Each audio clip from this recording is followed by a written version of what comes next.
Assalamualaikum warahmatullahi wabarakatuh. Perkenalkan kami dari kelompok 4 dengan judul website Comweb Insight. Artikel yang kami ambil yaitu berjudul Kolaborasi IAI dan FSI buka jalan bagi arsitektur berbasis material ramah lingkungan. Untuk isi dari artikelnya akan dilanjutkan oleh rekan saya, Rizky Anandar. Oke, baik. Jadi isi daripada artikel kami sini, yang pertama, arsitek semakin penting dalam menentukan rute pembangunan yang bertanggung jawab. Serta juga arsitek memiliki peran strategis dalam menentukan spesifikasi material yang digunakan dalam setiap proyek. Dan di berbagai proyek arsitektur, kerjasama lintas sektor sangat penting untuk mempercepat adopsi material ramah lingkungan. Dalam rangkaian RCIT, Forum dan Pemeragaan Arsitektur Tahunan IAI di BSD City, Tangerang Selatan, Ikatan Arsitek Indonesia atau IAI Nasional, dan IAI Jakarta dan IAI Banten bekerja sama dengan pelaku dan ekosistem FSI untuk mengadakan talkshow bertajuk Understanding FSI for Architect from Certification to Construction. Talkshow ini bertujuan untuk memberi arsitek pengetahuan tentang semua aspek penggunaan material kayu bersertifikat FSI, mulai dari sertifikasi, rantai pasokan hingga penerapan dalam desain dan konstruksi. Dengan dukungan IAI, organisasi profesional arsitek, sesi ini akan menjadi ruang strategis untuk menjembatani kebutuhan antara industri material dan praktisi desain. Teguh Haryanto sebagai Ketua IAI Jakarta mengatakan bahwa kerjasama seperti ini membantu anggota IAI belajar lebih banyak tentang prinsip keberlanjutan seperti praktik profesional yang ramah lingkungan yang menggunakan bahan bersertifikat FSI. Sementara itu, Sri Chandra Satroitomo, Ketua IAI Banten menganggap inisiatif ini sebagai langkah konkret untuk meningkatkan kapasitas arsitek. Dia mengatakan bahwa inisiatif ini sangat penting untuk memperluas wawasan arsitek, terutama mengenai tuntutan pembangunan keberlanjutan di seluruh dunia. Nah, menurut Isra Rudin, anggota FSI dan CEO Aircom, Arsi Space, inisiatif ini merupakan bagian dari rencana untuk membangun ekosistem kerja sama yang berorientasi pada keberlanjutan. Talkshow ini adalah sarana nyata untuk menghubungkan arsitek dan pelaku industri dalam ekosistem yang terintegrasi. Nah, selanjutnya akan dibacakan oleh rekan saya, MK Simpar. Saya persilakan. Saya akan melanjutkan. Isnaruddin menyatakan Irkom Arsitek kami hadirkan sebagai perusahaan baru di bawah Irkom Group yang berfokus sebagai penyedia layanan berkelanjutan. Kami secara aktif bekerja sama dengan para pemegang sertifikasi VSC untuk mengembangkan peluang berbagai proyek berkelanjutan dan yang dapat langsung diterapkan di sektor arsitektur dan konstruksi. Menurut Thomas Hidayat Kurniawan, CEO MK Akademik, persiapan industri untuk mendapatkan sertifikasi VSC harus didukung dengan baik. Saat ini semakin banyak bisnis yang dituntut untuk menggunakan produk yang berkelanjutan. Namun mereka tidak memahami sistem ketahanan VSC dan prosedur sertifikasi. Thomas Hidayat Kurniawan mengatakan bahwa MK Akademik harus sebagai mitra strategis yang membantu bisnis, baik yang baru melalui maupun yang ingin meningkatkan sistem berkelanjutan untuk mendapatkan dan mengoptimalkan sertifikasi VSC. Dia menyatakan bahwa tidak hanya tentang kepatuhan, tetapi juga tentang mendapatkan akses ke pasar yang lebih luas, yang meningkatkan daya saing perusahaan. Robertus Agung Prasetya, CEO Karya Wahana Sentosa KOAS, menekankan kesiapan KOAS untuk memenuhi kebutuhan proyek berbasis VSC dari perspektif industri. Robertus Agung menyatakan, kami di KOAS telah membangun sistem produksi berbasis VSC secara menyeluruh, mulai dari sourcing, bahan baku, desain, produksi, hingga distribusi.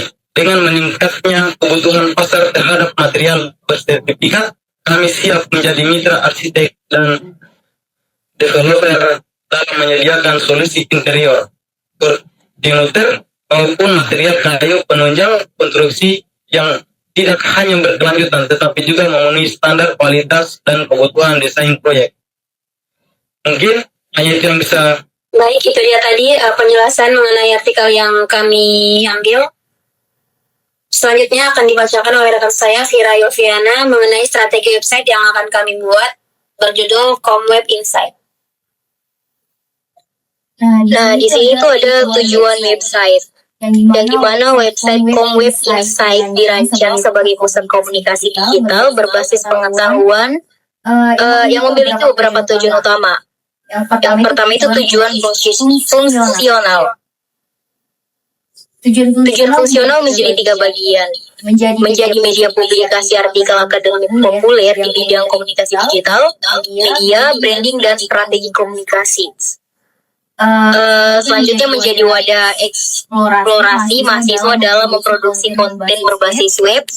Selanjutnya menyediakan informasi terkurasi terkait tren komunikasi digital terkini. Yang kedua itu ada tujuan strategis. Tujuan strategis juga menjadi 3 bagian, yaitu membangun otoritas sebagai platform mahasiswa yang kredibel di bidang komunikasi, mengembangkan personal dan kolektif branding mahasiswa sebagai calon praktisi komunikasi profesional, menjadi hubungan integrasi konten komunikasi digital lintas platform. Yang ketiga ada tujuan komunikasi, yaitu meningkatkan awareness terhadap isu komunikasi kontemporer, mendorong engagement audiens melalui konten edukatif atau aplikatif, dan terakhir menciptakan interaksi 2 arah antara penulis dan pembaca. Nah, selain itu, di sini ada target audiens. Yang pertama itu primary audience, mahasiswa jurusan komunikasi semester 2 sampai 8, usia 20 sampai 27 tahun, dan karakteristik itu digital native, aktif di media sosial, membutuhkan referensi akademik ringan namun relevan. Selanjutnya ada secondary audience, yaitu dosen dan akademik komunikasi, fresh graduate di bidang komunikasi, praktisi junior di industri kreatif atau digital. Selanjutnya ada audiens persona. Di sini itu ada suka membaca artikel ringan tapi insightful, mencari contoh nyata atau case study, dan terakhir lebih tertarik pada visual, ringkasan, dan konten aplikatif. Selanjutnya akan dilanjutkan oleh rekan saya, Nadine Chandra. Baik, yang ketiga ada peran utama correct message dan value perception. A. Correct message. ComWeb Insight adalah ruang eksplorasi dan pemahaman komunikasi digital yang strategis, aplikatif, dan relevan dengan perkembangan industri. B. Key message background. Terbagi menjadi 3, yaitu komunikasi bukan hanya teori, tapi praktik strategis. Website adalah pusat komunikasi digital modern. Mahasiswa mampu menjadi konten strategi dan digital komunikator. C. Value proposition. Insightful, berbasis analisis, bukan sekedar opini. Relevan, mengikuti tren digital terbaru. Applicable, bisa diterapkan dalam dunia nyata. 4.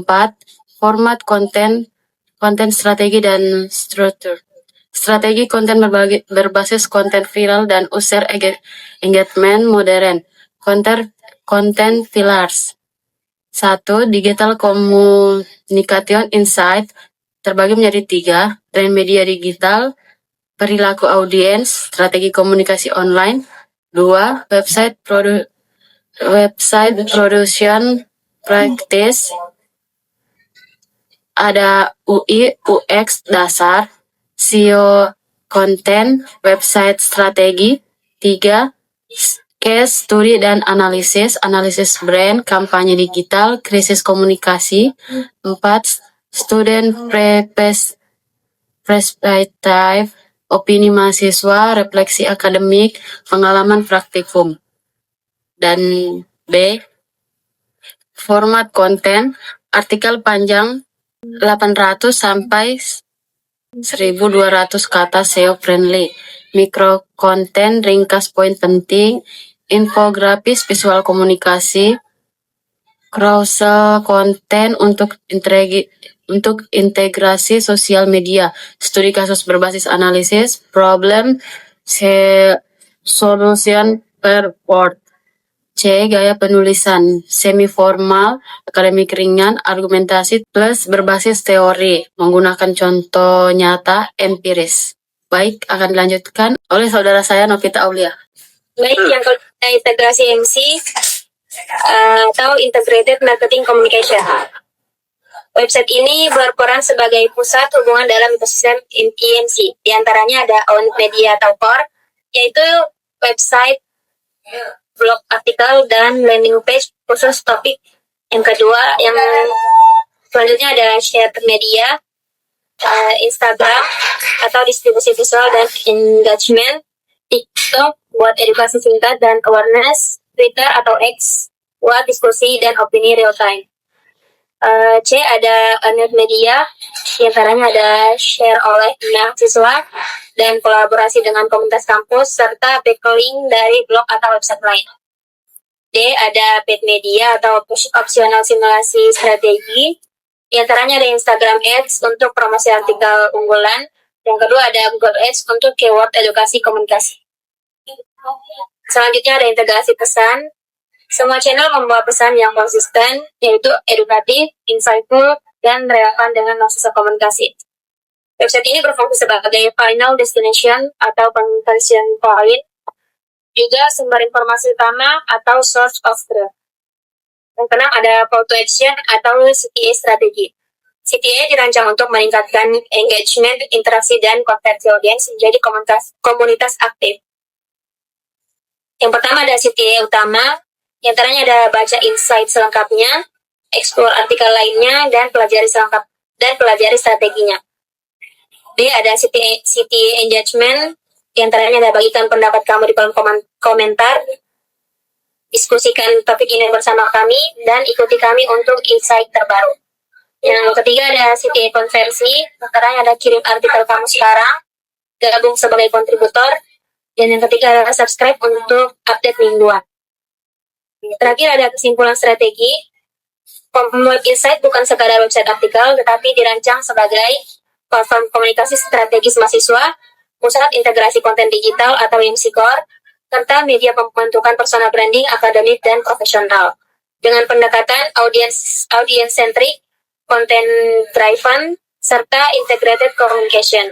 Website ini mampu menjadi representasi nyata kompetensi mahasiswa komunikasi di era digital. Baik, itulah penjelasan dari strategi website yang akan kami buat. Lebih dan kurangnya mohon dimaafkan. Assalamualaikum warahmatullahi wabarakatuh. Waalaikumsalam warahmatullahi wabarakatuh. Siap-siap.